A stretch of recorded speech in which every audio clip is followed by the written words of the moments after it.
Ako'y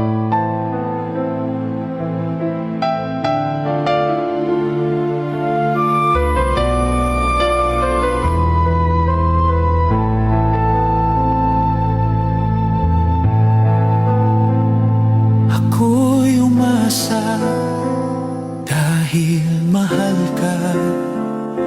Ako ay naniwalang walang iba. Ngunit ngayon nalaman ko na may iba ka na palang sinisinta. Sa iyong paglisan ako'y iiwan. Di ko mapipigil at di haharangan. Siya ang pinili.